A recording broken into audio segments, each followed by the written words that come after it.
Good afternoon. I am Carrie Wright Davis. I am the Associate Registrar of Graduation and Degree Audit here at SFA. And this video is intended to give you an overview of how you can view petitions within DegreeWorks, as well as how you can add new petitions, delete old ones, or edit existing petitions. If you are an advisor on the SFA campus, you should have access to view, edit, and delete petitions and add new petitions. If you find that you do not have access to do these things within DegreeWorks, please reach out to us at degreeworks@sfasu.edu, and we can get you the correct form in order to request your permissions. I am going to share with you two screens.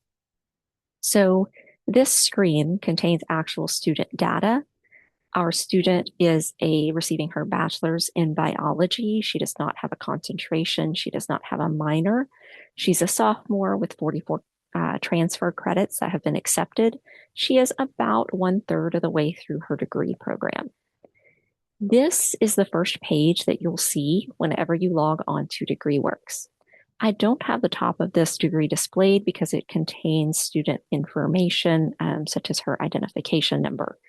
In order to prevent showing that, I'll also be going into this screen, which is our test student screen. When you come into your home page, you'll see your degree evaluation page that contains all of the information that we just reviewed for our example student. At the very top, there are 3 dots. This is how you'll enter into your petitions. And so if you click those 3 dots, what you should see is a tab that offers you to click on petitions. A petition, in short, is just a request to substitute a course for another course, or a request to waive a specific requirement. It is still best practice to get permission for those substitutions or waivers before you input the petition, especially if you're in close contact with your chair. However, if that's not possible, this petition will serve as your request or as your email chain that we have historically used. Please keep in mind that a petition does not create the substitution or the waiver.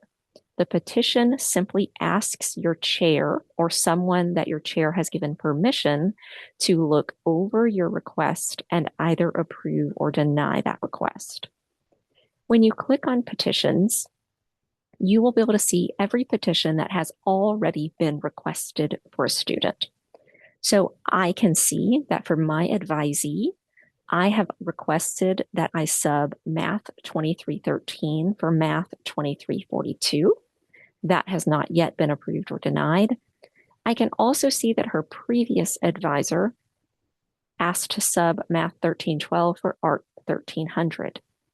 I know that that was not a good idea, so I am going to delete that petition.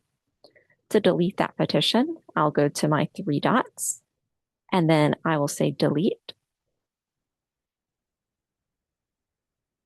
And then that petition has been deleted, and now I can see the only petition that is still there. So again, I'm looking at my student page. If I go into my petitions and I see that I created a substitution request, but I actually mistyped one of my courses, I could go into the same area with those 3 dots and I can edit my petition. And I can change this to whatever course I would like it to be. I actually do want it to be Math 1342, so I'm going to keep it as is, but I can change it there if I would like. I want you to notice with this substitution request that on the first line, we have a very concise summary of what the request is, and that the course prefix is clear on the first line. The reason that that is important is because, again, if I start at my student page and I go to petitions and I want to add a new petition, you may notice that this is in a narrative style. So if I wanted, I could write an entire email in here. I could write a long narrative as to why I need these substitutions or who has already given approval and why they should click approve.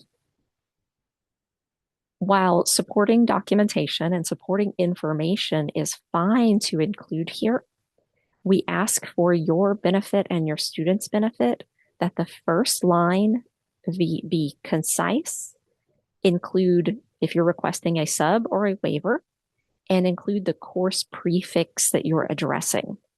So let's say that I wanted to sub Math 1342 for Math 1314.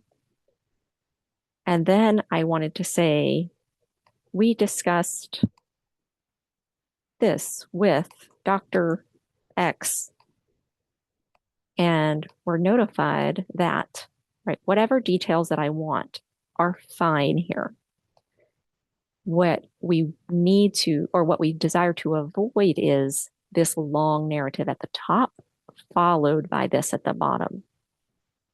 And the reason is when your department chairs begin to go through petitions to click approve or deny, what they will see is only line 1. That is how they will decide if that is a petition they should open. So if I work in education and I'm a department chair, when I open my petitions, I can see every petition that has been requested across the entire campus. I, however, will not, as the education chair, go in and try to make any adjustments to a prefix such as math, because that is not my area. I will only be looking for my prefixes. If I scan through and line 1 has a math course, I am not going to open it. Which means if we start this with a narrative and a department chair doesn't have time to go one at a time through these petitions for the entire campus to see which belongs to them, which we don't expect them to do, your petition has a higher likelihood of simply sitting and not getting approved. So our encouragement again is to include, if you need a sub or a waiver at the very beginning, and to clearly include the course prefixes that you're addressing on line 1, and then include any additional information that you need afterwards.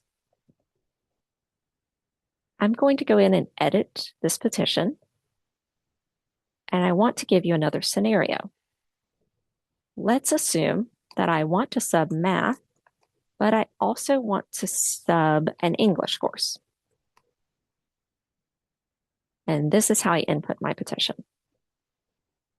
If I input my petition in this way, when all of the department chairs on campus can open to approve or deny my petitions, we're going to have an issue because you are going to have a department chair who has a math prefix and a different department chair who has an English prefix, who are looking at this trying to decide if they should approve or deny.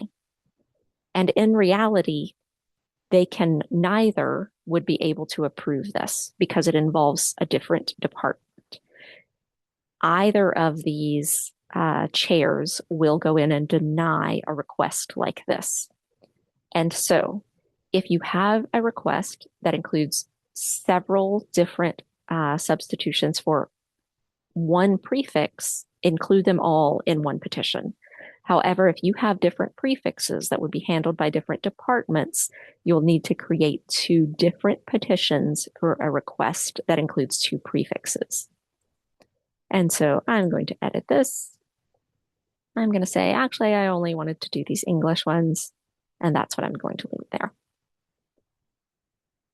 Okay, so once again, if I come to my petitions tab, I should say, I don't have to continuously go back to my homepage. I just want to make sure that it's clear how we're getting there.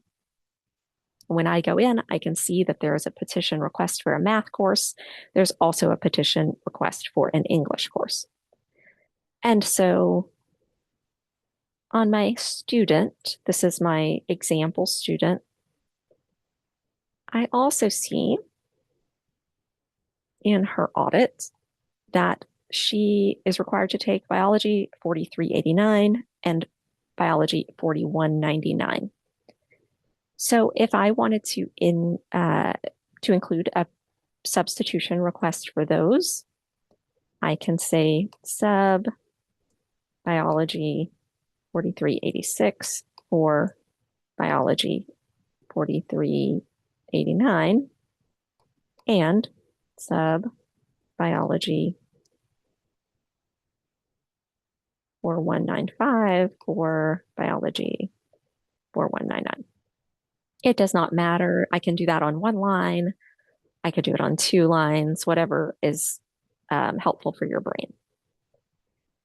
If I do this, then my biology chair, it's very clear who needs to go in and either approve or deny this. The only risk that you run here is that your chair may look and say, well, this is an appropriate sub, but this is not, in which case they would deny it and send it back to you with a note.